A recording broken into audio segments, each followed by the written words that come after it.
What is up, guys? It's your boy Kittens coming back to you guys with my Kruphix God of Horizons deck profile for Commander, and I wanted to bring you guys this deck profile, one, because I never really have put it out on YouTube, and two, because it's going to be my birthday soon, and I bought like a bunch of really good cards that I've had my eye on for a while for this deck.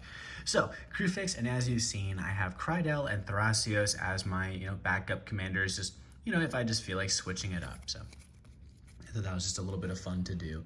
And one of the fun things about my Kruphix deck is I am a Kruphix flavor deck where I've tried my best to put every card that has Kruphix in it. There's a couple cards that I don't have yet and that are kind of and the enchantment based one I kind of can't use, so I might not. But basically Kruphix flavor, everything except for I think 2 of the Kruphix cards. So you play Dictative Kruphix, Howling Mine, Minds Aglow, Collective Voyage, Oath of Druids, Rites of Replication, Veteran Explorer, and these guys are kind of the group huggy style stuff.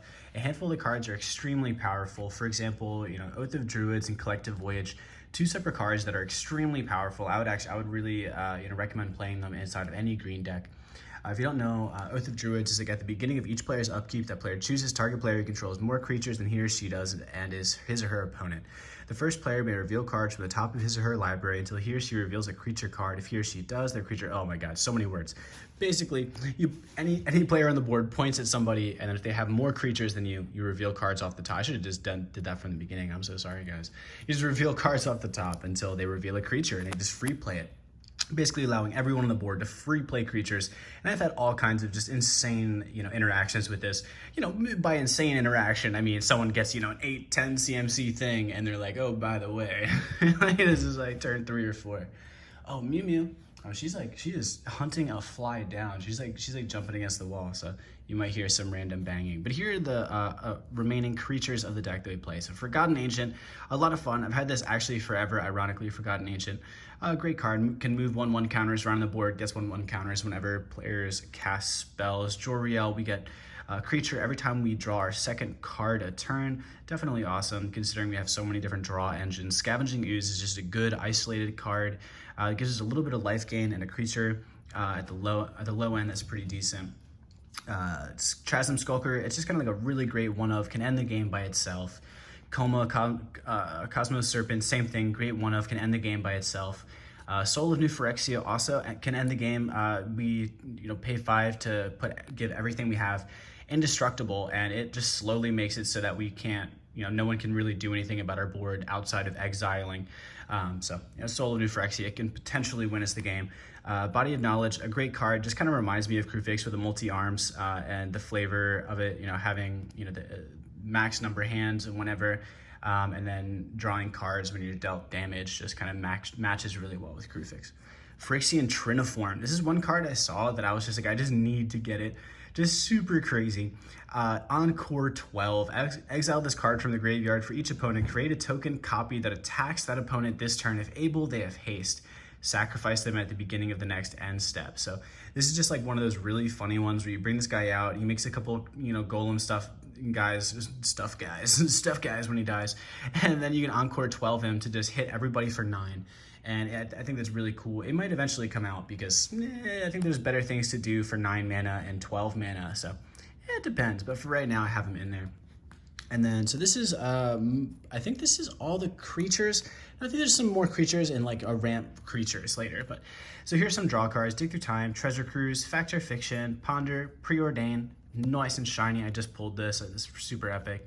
Brainstorm, Arcane Denial is our only counter in the deck. I think it's a nice pass away where you're just like, hey, you're gonna draw some cards, so it's not that bad, right? Like draw 2, it's not that bad. And here's some like interaction and stuff. So Chain of Vapor, I guess this is kind of inside of the group hug stuff. Chain Vapor is just super fun. You return a non-land permanent, and then that player can sacrifice a land, and if they do, they can copy the spell and choose new targets. So this can kind of, in a funny way, go all the way around the table, and people can just remove a bunch of different things. So it's just a fun card. I think it's cool. Psychonic Rift, Devastation Tide, Mnemonic Deluge, or Deluge. I'm gonna say Deluge. Super cool card. There's a handful of cards you can target with this. So exile target instant sorcery from a graveyard, copy it 3 times, and then you cast them without paying, and then exiling Mnemonic. So one of the main reason we use this is to use Time Stretch, because Time Stretch can go to the graveyard, gives us 2 extra turns. That's kind of like our main. We have Deluge just to get the copy. But Deluge can copy anything, and there's actually a handful of cards that can end the game, like kill every player, and there's a whole handful of cards that can kill just like one player. So, you know, there's a couple good things we would want to just target, you know, with Deluge. I'm not sure if I'll take it out, but I think it's going to be a lot of fun. You know, again, like, you know, we're doing this because we're adding, I think I purchased, 8 cards, so there's a handful of things. Now we also use Beacon of Tomorrows, probably one of my favorite, you know, extra turn spells. It shuffles right back into the library. So if you have a nice draw engine going or some kind of, you know, add instant sorcery, you'll be able to recast your Beacon of Tomorrows over and over. Just for drawing through your library. That time stretch for those 2 extra turns, pretty epic. We use Wildest Dreams. It's it was missing this when we got it. Is really awesome. Just a little bit of recursion to help us get some stuff. Primal Command, Court of Calling, find creatures, you know, play creatures.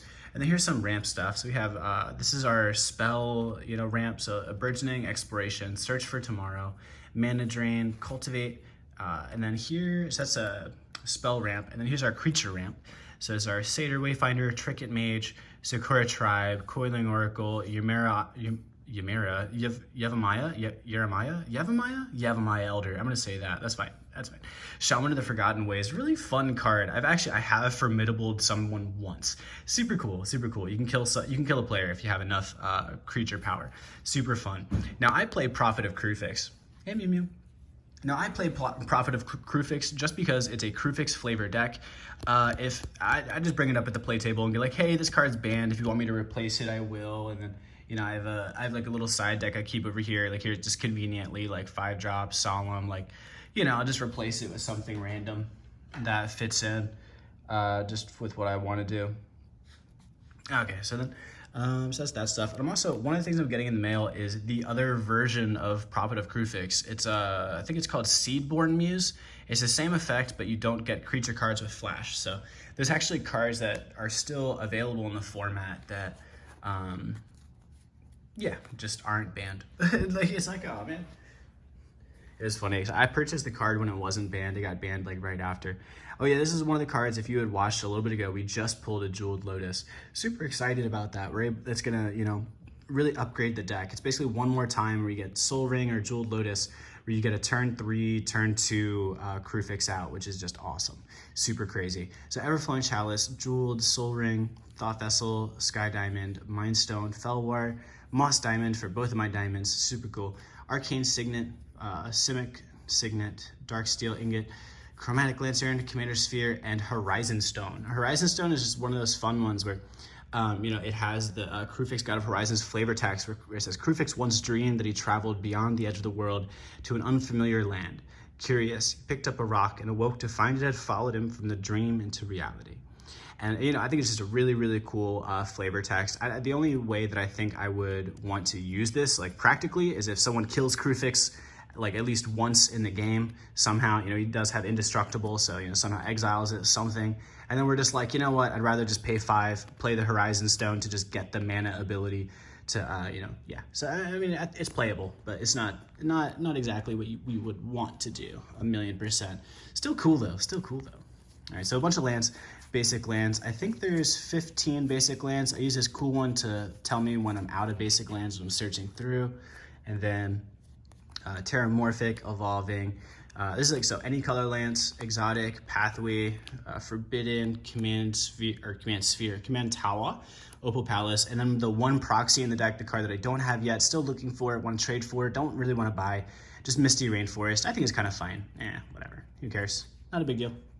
Let me know if you care in the comments. Tide Channel Pathway, super cool. Rimewood Falls, Breeding Pool, super awesome. Got that for a couple months ago. Love it. Rejuvenating Springs, Simic Growth Chamber, Temple of Mystery, and a little known thing, Temple of Mystery is actually a Kruphix card. Doesn't really say it at all on the text, but this is apparently the temple, I guess, of Kruphix. I'm not so sure. I think that's cool though. I'm not sure exactly how it ties into the lore, but it does. Haha. Magasai the Water Veil, kind of a terrible land when you think about it practically, but it's kind of really cool, and I want to get it to work one time, just one time, so I'm playing it and using it. This is like, so I guess the function lands, Mirror Lake to get copy tokens of stuff, Howling Mirror Depths lets you look at the top 3 and rearrange, Seagate Wreckage, really fun land. Lets you just draw extra cards. Yeah, if you had no lander, lol, no hander, you can, draw some cards. City of Brass, how did this get in here? Okay, so any color land, haha. Temple of the False God, Myriad Landscape, Homeward Path, Blighted Woodland, Darksteel Citadel, Reliquary Tower, and Shrine of the Forsaken Gods to help us get some of that colorless mana, those mana ramp cards. So in a little bit, we're gonna have a whole ton of new cards. Like 8, not like a ton, right? But so we'll be moving a couple things around. So, I hope you guys have enjoyed the video. Like, subscribe, all that stuff, and maybe put in if you see anything that helped you do what you want to do, or any input for this deck of like, oh, you don't have this or that, or you should have used that or this strategy. So I hope you guys have enjoyed the video. Like, subscribe, all that stuff, and it's been your boy Kittens. Peace.